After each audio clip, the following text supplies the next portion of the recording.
Assalamualaikum warahmatullahi wabarakatuh. Anak-anak yang soleh dan solehah, apa kabar antum sekalian? Mudah-mudahan sehat walafiat.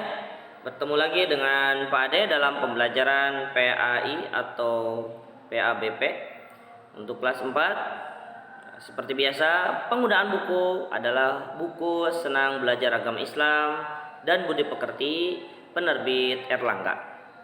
Anak-anak yang soleh dan solehah, untuk kali ini materinya adalah bab ke-13, masih bab ke-13, yaitu kisah keteladanan Nabi Muhammad Shallallahu Alaihi Wasallam, bagian yang ketiga atau part yang ketiga. Anak-anak yang soleh dan soleha, untuk menambah keberkahan pembelajaran kali ini, maka kita baca di awal pembelajaran dengan membacakan suratul Fatihah bersama-sama. A'udzu billahi minasy syaithanir rajim. Bismillahirrahmanirrahim. Alhamdulillahi rabbil alamin. Ar-Rahmanir Rahim. Maliki yaumiddin. Iyyaka na'budu wa iyyaka nasta'in. Ihdinas siratal mustaqim. Siratal ladzina an'amta 'alaihim ghairil maghdubi 'alaihim waladdallin. Amin. Alhamdulillah, setelah membaca suratul Fatihah, kita lanjutkan kembali ya tentang kisah keteladanan Nabi Muhammad SAW bagian yang ketiga. Anak-anak yang soleh dan solehah, beberapa hal yang patut diteladani dari Nabi SAW ya adalah berbagai macam perbuatan dan sikap yang disampaikan ataupun dicontohkan oleh Nabi SAW, dan kita patut untuk menirunya. Adapun sesuatu perbuatan yang patut kita teladani dalam kehidupan Rasulullah SAW antara lain adalah: satu, apabila berbicara jelas sehingga orang yang mendengarkan akan paham. Dua, apabila menjumpai sesuatu yang menggembirakan, beliau selalu mengucapkan doa. Alhamdulillahilladzi bi ni'matihi tatimmus shalihat. Segala puji bagi Allah yang dengan nikmatnya segala hal baik menjadi sempurna. Jadi itu ya, Rasulullah SAW memberikan contoh apabila bertemu dengan sesuatu yang menggembirakan, beliau selalu berdoa, segala puji bagi Allah yang telah dengan nikmatnya segala hal baik menjadi sempurna. Ya, contohnya misalnya bertemu dengan saudara, ya bisa berkunjung kepada orang tua, mendapatkan hadiah dan lain sebagainya, maka doakan ya atau berdoa kepada Allah Subhanahu wa taala, alhamdulillahilladzi bi ni'matihi tatimmus shalihat. Kemudian selanjutnya anak-anak yang soleh dan solehah, yang ketiga adalah apabila berkata-kata selalu diiringi senyum. Ini Rasulullah SAW itu terkenal dengan wajahnya yang senantiasa bercahaya dan menampilkan senyuman yang sangat indah, sehingga siapapun yang bertemu dengan baginda Nabi selalu tertarik dengan perangainya Nabi Sallallahu Alaihi Wasallam.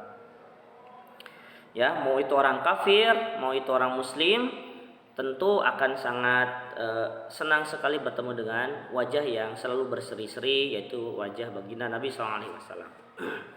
Kemudian yang selanjutnya, 4, apabila selesai makan, maka beliau selalu mengucapkan alhamdulillahilladzi at'amana wa saqana wa ja'alana minal muslimin.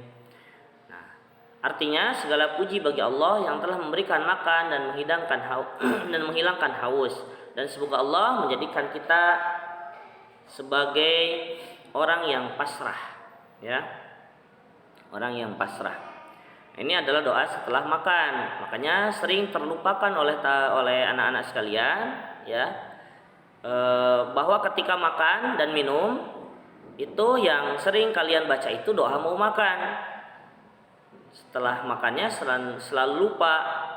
Nah, ini diingatkan kembali bagaimana doa setelah makan, dan ini dicontohkan oleh baginda Nabi. Alhamdulillahilladzi at'amana wa saqana wa ja'alana minal muslimin. Segala puji bagi Allah yang telah memberikan makan dan menghilangkan haus, dan semoga Allah menjadikan kita sebagai orang yang pasrah atau orang-orang muslim. Kemudian yang kelima, apabila menyuruh orang mengerjakan sesuatu, maka beliau sendiri telah mengerjakannya terlebih dahulu. Ya, sebaliknya apabila melarang seseorang untuk mengerjakan sesuatu, beliau sendiri tidak mengerjakan sesuatu itu. Nah, ini memang harus menjadi contoh ya, terutama bagi orang yang menyuruh ataupun yang selalu meminta.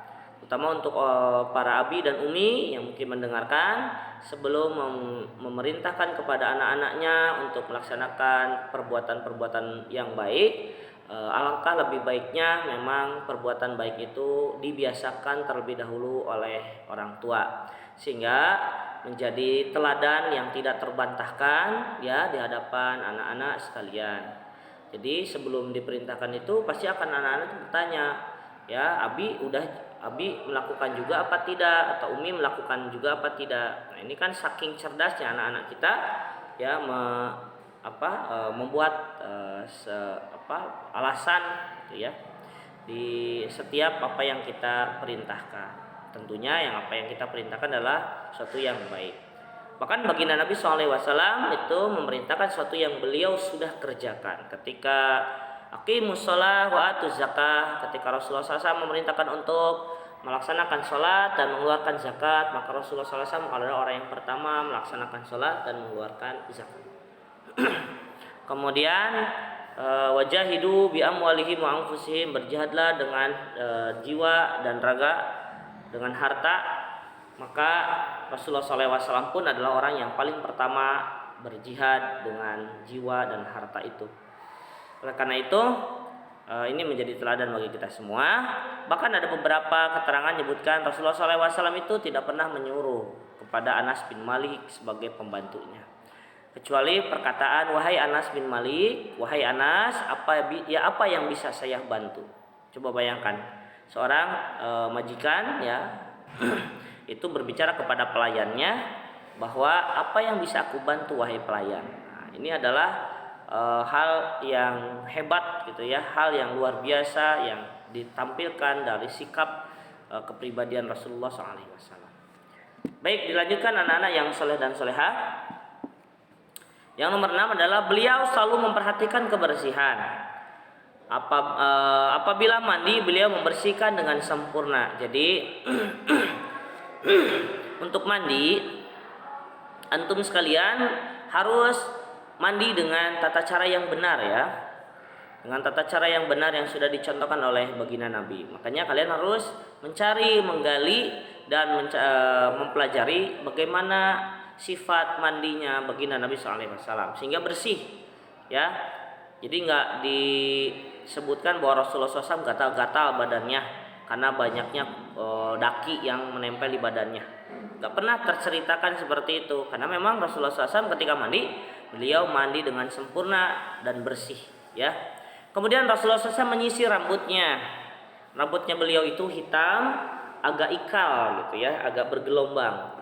Dan Rasulullah SAW selalu menyisir rambutnya dan rapih sekali ya. Kemudian memotong rambut yang panjang. Jadi Rasulullah SAW itu rambutnya gitu ya, membedakan antara laki-laki dan perempuan. Kalau laki-laki itu panjangnya sebahu ya, panjangnya sebahu, maka dipotong rambutnya sebahu. Karena zaman dulu nggak ada model-model dan gunting-gunting yang bisa memotong lebih rapi lagi. Hanya mungkin pisau yang lebih tajam ataupun gunting yang sangat masih tradisional pada waktu itu. Oleh karena itu motong rambut sebatas bahu kalau Rasulullah. Tetapi bedanya dengan perempuan, kalau perempuan itu tidak pernah dipotong rambutnya sampai panjang, kemudian diikat gitu ya. Dan itu membedakan antara laki-laki dengan perempuan ya.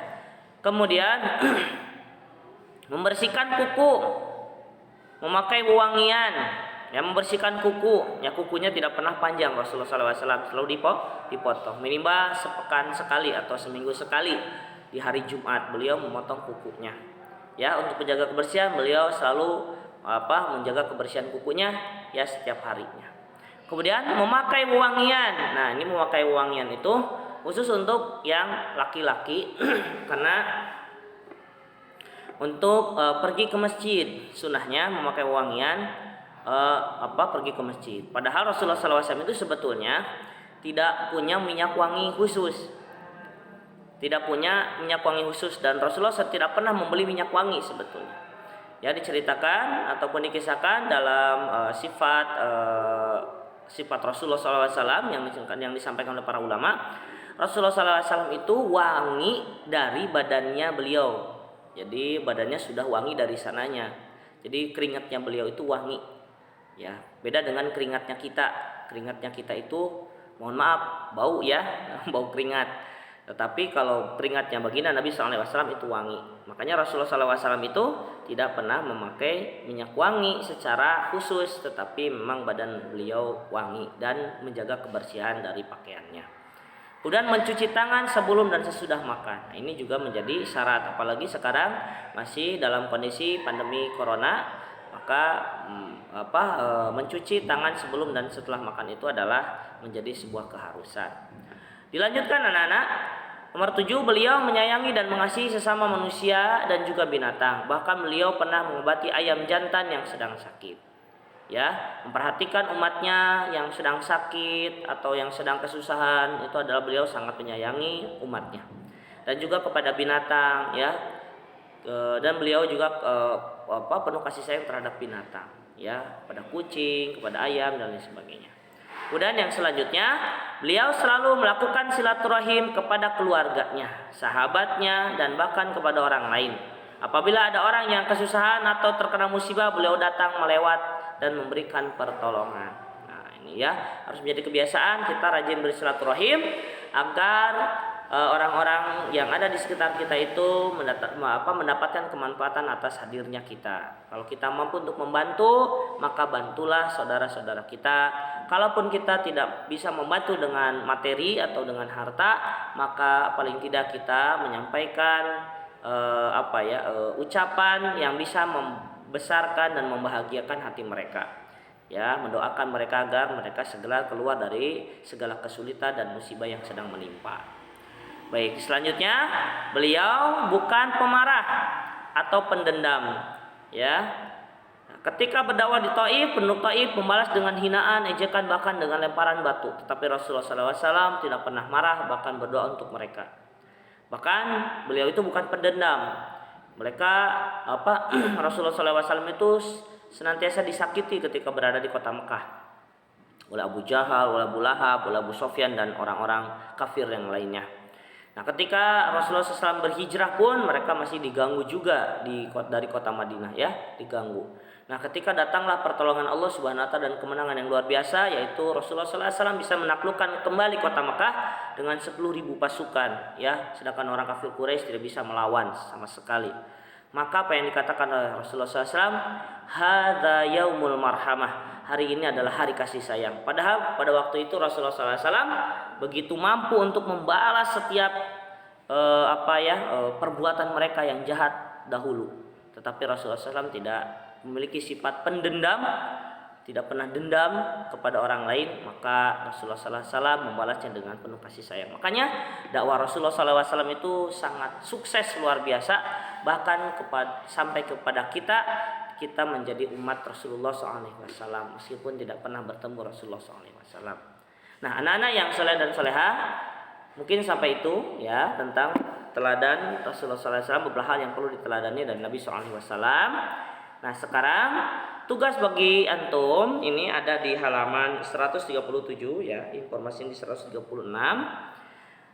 Tugasnya lengkapilah tabel berikut dengan mengisi sesuai dengan perbuatan yang pernah antum lakukan berkaitan dengan keteladanan, yaitu perbuatan baik yang pernah kalian lakukan. Contoh sama Pak Ade disampaikan di situ, tersenyum saat bertemu. Manfaat yang diperoleh dari perilaku tersebut adalah disukai oleh teman. Ya, isilah hanya 5 contoh-contoh perbuatan, tapi itu ada perbuatan yang jujur kalian pernah lakukan dan itu merupakan teladan yang diteladani dari baginda Nabi SAW ya. Anak-anak yang soleh dan solehah, itu saja untuk materi kali ini ya, mudah-mudahan bermanfaat. Kita akhiri. Aku qouli hadza wa astaghfirullahi wa lakum. Assalamualaikum warahmatullahi wabarakatuh.